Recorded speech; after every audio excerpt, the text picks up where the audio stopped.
नमस्कार, मैं हूं आपका दोस्त विजय विद्रोही। आप मुझसे जुड़ चुके हैं, इसके लिए आप सबका तहे दिल से शुक्रिया।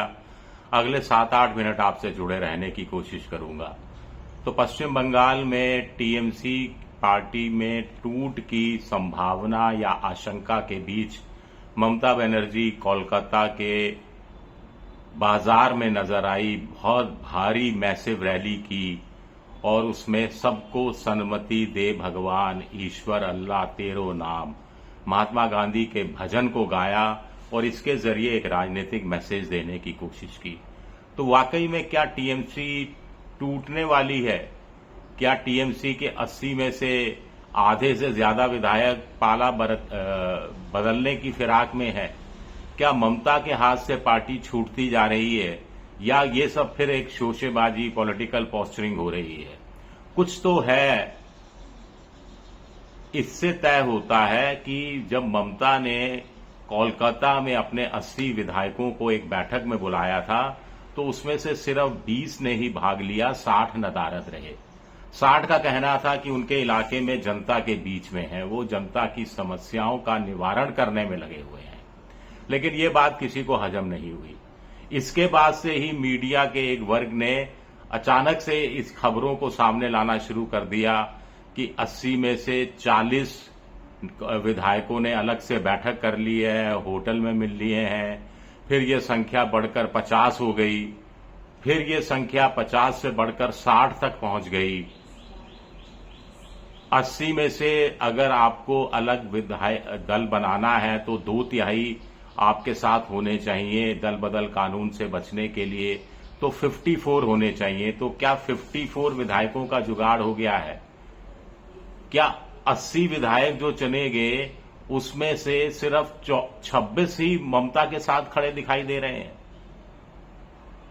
कुछ लोग कह रहे हैं कि ये सब खेल रिजू दत्ता कर रहे हैं, जिनको पार्टी बाहर से निकाल चुकी है। वो कह रहे हैं कि हम लोग स्पीकर के पास जाएंगे, स्पीकर से मिलेंगे, स्पीकर से कहेंगे, 3 बातें सामने रखेंगे कि असली टीएमसी उन्हीं की है। लीडर ऑफ अपोजिशन ऋतु व्रत को बनाना चाहिए, शोभन देव को नहीं बनाना चाहिए। तो 2/3 बहुमत हमारे पास है, तो चुनाव चिन्ह हमें मिलना चाहिए। असली कहानी चुनाव चिन्ह की है। टीएमसी का जो चुनाव चिन्ह है, आपने देखा होगा 2 फूल पत्ती जैसा है, वो चुनाव चिन्ह हमें मिलना चाहिए।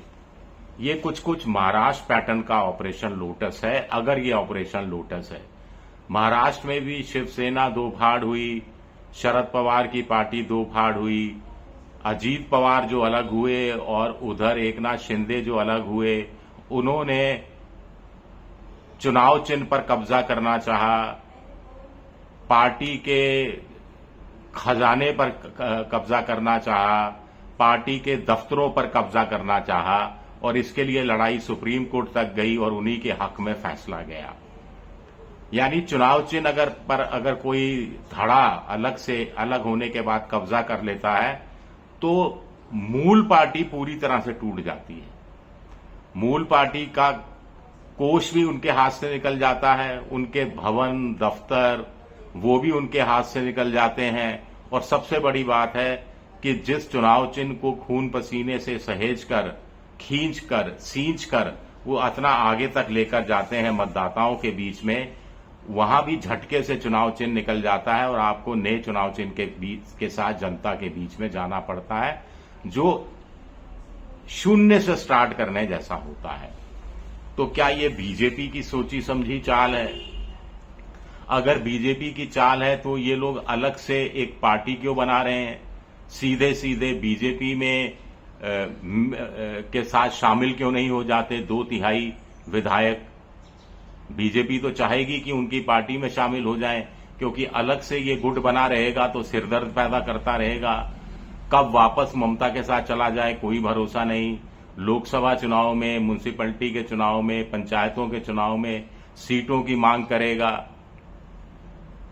तो ये मुफीद बैठेगा क्या? या बीजेपी को लगता है कि पहला चरण ये ठीक है, इसके बाद जब चाहे जब जरूरत होगी तो पूरी पार्टी को हजम कर लेंगे। पहली बात तो ये है कि पहले ये टीएमसी से अलग हो जाएं, टीएमसी का चुनाव चिन्ह छीन लें, ममता बनर्जी को बिल्कुल सड़क पर ला दें और एक तरह से राजनीतिक बदलाव के बहाने बदला भी पूरा हो जाए। अब ममता के भतीजे अभिषेक बनर्जी और उनके दूसरे सांसद कल्याण बनर्जी पर हमला होता है, लेकिन गवर्नर साहब खामोश रहते हैं। स्पीकर साहब की तरफ से भी कोई हालचाल पूछने जैसी कोई खबर हमारे पास नहीं आई है। दूसरी बात यह है कि ममता को लेकर भी कहा जा रहा है कि वो दिल्ली में राहुल गांधी के साथ मिलकर मोदी जी के खिलाफ एक लंबी लड़ाई लड़ने की फिराक में है 2029 के लोकसभा चुनाव को मद्देनजर रखते हुए। लेकिन जब आपकी जमीन ही नहीं होगी, आधार नहीं होगा, तो फिर आप देश भर में कैसे लड़ाई लड़ेंगे? तो ममता के लिए बहुत जरूरी हो जाता है कि अपनी पार्टी को बचाएं। पहले तो ये भी खबर आई कि 28 सांसदों में से 20 सांसद तक टूट सकते हैं, किसी ने कहा 15 टूट सकते हैं। राज्यसभा में उनके शायद 13 या 14 सांसद हैं, उनमें से जैसे आम आदमी पार्टी के 7 सांसद राज्यसभा में बीजेपी में चले गए, वैसे कुछ जा सकते हैं। अब अचानक से देखिए बड़ा इंटरेस्टिंग है, अब विधायकों के जाने की, टूटने की खबर आ रही है, सांसदों के टूटने की खबर नहीं आ रही है, चाहे वो लोकसभा के हों चाहे राज्यसभा के हों। तो ऐसा लगता है कि या तो पर्दे के पीछे कोई बड़ी प्लानिंग चल रही है और उसके तहत मीडिया को कुछ चीजें फीड की जा रही हैं, या फिर ममता को इस मौके का फायदा उठाते हुए पूरी पार्टी को एक करना जरूरी हो गया है। ममता के सामने सबसे बड़ी चुनौती अपने विधायकों को एक करना है। उनमें से बहुत से विधायकों में डर है कि उनके खिलाफ फाइलें खुल सकती हैं, पुलिस उन पर कोई कार्रवाई कर सकती है। तो ये विश्वास तो ममता को जगाना है, पहली बात। दूसरी बात है कि जनता ने हटाया है ममता को, जनता नाराज थी ममता से, तो वही जनता वापस लाएगी। उसी जनता का विश्वास दोबारा से जीतना है तो उसी जनता के बीच में जाना पड़ेगा। इसीलिए कोलकाता में धरना प्रदर्शन, विरोध प्रदर्शन किया। धरने पर ममता बैठी, जिस जगह बैठना चाहती थी वहां पर उनको बैठने नहीं दिया गया, तो वो धर्मतल्ला के पास दूसरी जगह धरने पर बैठी और लड़ो या मरो का उन्होंने नया नारा दिया। एक बड़ा मुद्दा भी दे दिया है शुभेंदु अधिकारी मुख्यमंत्री ने कि जो उनकी लक्ष्मी भंडार योजना थी, जिसके तहत महिलाओं को 1500 रुपए और दलित महिलाओं को 1700 रुपए दिए जाते थे, उसको बढ़ाकर 3000 रुपए करने की तो घोषणा की गई है। लेकिन 30 लाख लोगों के, महिलाओं के नाम काट दिए गए हैं। 30 लाख एक बहुत बड़ा फिगर होता है। 30 लाख महिलाओं के वोटरों के नाम काटे जाने का मतलब है कि अगर एक परिवार में 4 लोग भी हैं तो 1.25 करोड़ लोग परिवारों को प्रभावित हुआ है। तो ममता इसको बड़ा राजनीतिक मुद्दा बनाने की कोशिश कर सकती है। इससे जनता के बीच में उनकी छवि प्रो पुअर के रूप में दोबारा स्थापित की जा सकती है। अब यकीन ममता पर है कि वो क्या करती है क्या नहीं करती। बीजेपी अब चूंकि सरकार में है, लॉ एंड ऑर्डर उसके तहत आता है, और लॉ एंड ऑर्डर अगर बिगड़ता है तो भद्रजन उसका क्या रिएक्शन होगा, ये देखना भी दिलचस्प रहेगा। शुक्रिया, बहुत बहुत शुक्रिया मेरा वीडियो देखने के लिए। पसंद आए तो लाइक कीजिए, सब्सक्राइब कीजिए, शेयर कीजिए। आप मेंबरशिप ड्राइव में भी जा सकते हैं। शुक्रिया, बहुत बहुत शुक्रिया।